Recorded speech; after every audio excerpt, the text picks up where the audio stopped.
Olá pessoal, boa tarde. Como ficou combinado, hoje nós vamos fazer a correção da atividade de ontem, do dia 15 de março, onde vocês tinham uma tarefa de português e também uma atividade de matemática.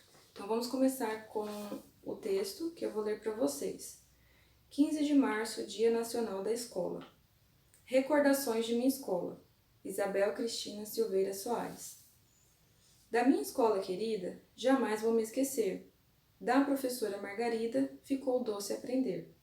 Hoje, não mais jovem, penso naquele tempo, em que tudo era fantasia, sem muito contratempo. Dos trabalhos em classe, ministrados com primor, revivo em minha mente o aprendizado com valor. Então, nós já podemos observar que este texto, se ele é dividido por estrofes, cada estrofe tem 4 linhas que chamamos de versos. No final de cada estrofe, nós podemos observar as rimas que tem entre as palavras. Nós já podemos ver que esse texto é um poema, que nós estávamos bem acostumados a ler em sala de aula.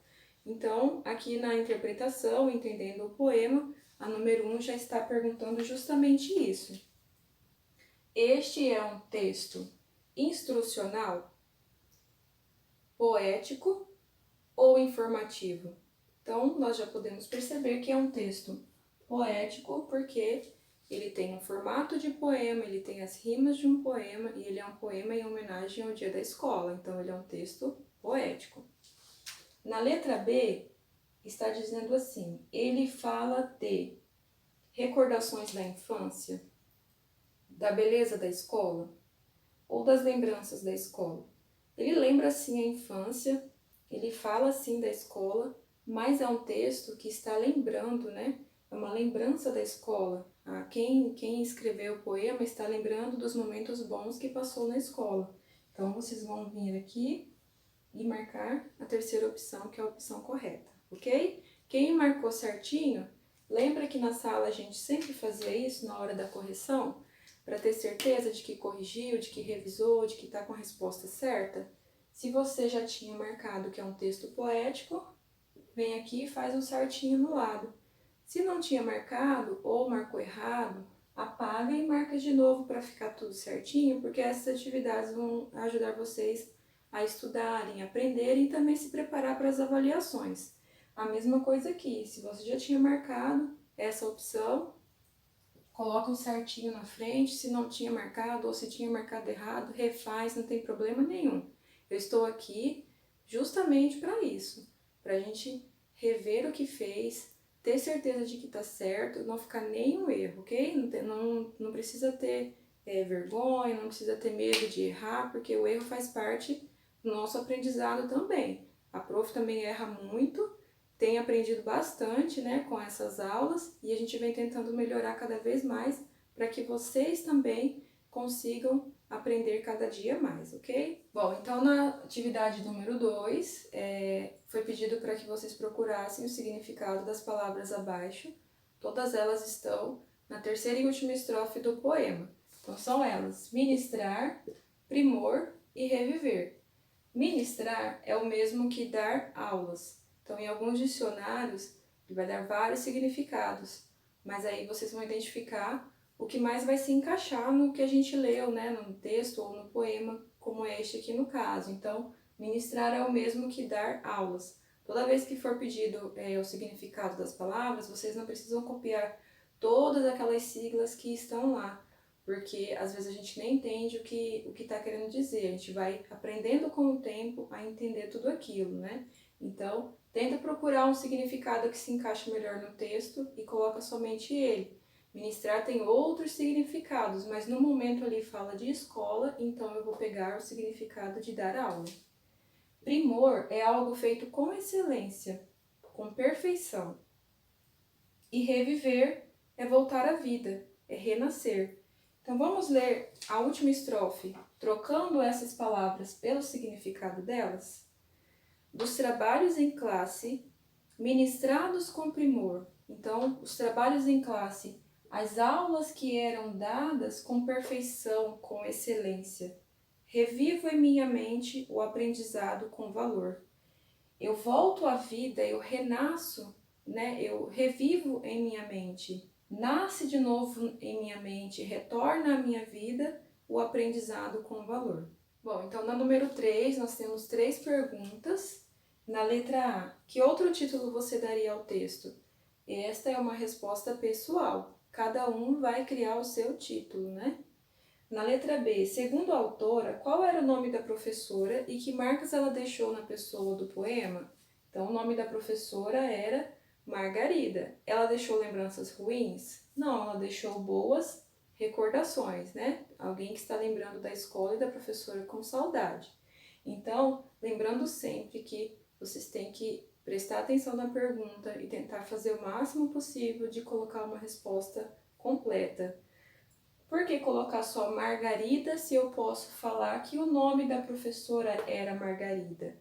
Né? Então, temos que tomar bastante cuidado com as respostas, porque nós precisamos de respostas completas.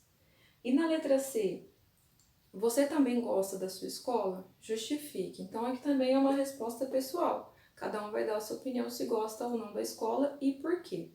Bom, na número 4 está dizendo o seguinte: o poema retrata o tempo no pretérito. Como eu havia já explicado ontem, pretérito é o mesmo que passado. Então, o tempo retrata o tempo no passado, porém demonstra o tempo presente. Escreva abaixo uma estrofe que mostra os dois tempos. Então, para quem não escreveu a estrofe completa, nós temos aqui na atividade as 4 linhas para que seja a estrofe completa escrita na resposta. Quem não fez, é interessante pausar o vídeo e já escrever a estrofe completa para que fique uma resposta totalmente certa, ok? Então, nós temos aqui a estrofe. Hoje, não mais jovem, penso naquele tempo, em que tudo era fantasia, sem muito contratempo. Então, nós temos aqui a palavra hoje, que indica o quê? O presente. Só que ele também lembra o passado.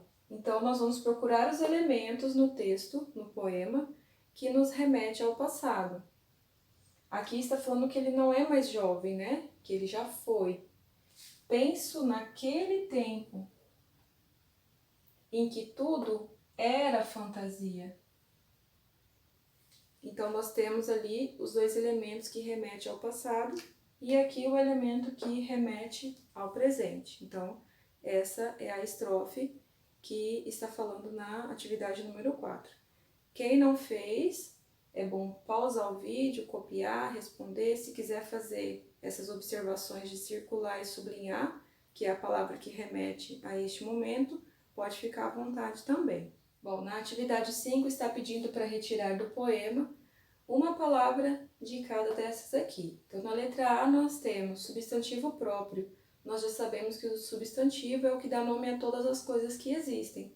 Mas nós temos o substantivo comum, que é o que dá nome a tudo, e o substantivo próprio, que é o nome específico de alguém, de algum lugar, de alguma cidade, de alguma escola.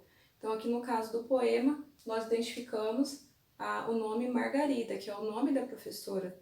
Então, existem várias outras professoras Margarida, mas aqui a pessoa do poema está lembrando é a professora dele, né? Tem as características próprias daquela professora que ele conheceu, então é um substantivo próprio. O adjetivo é o que dá uma qualidade, uma característica de alguma coisa. Então, para ele, a escola que ele lembra era querida. Então, esse é o adjetivo que ele separou para falar da escola.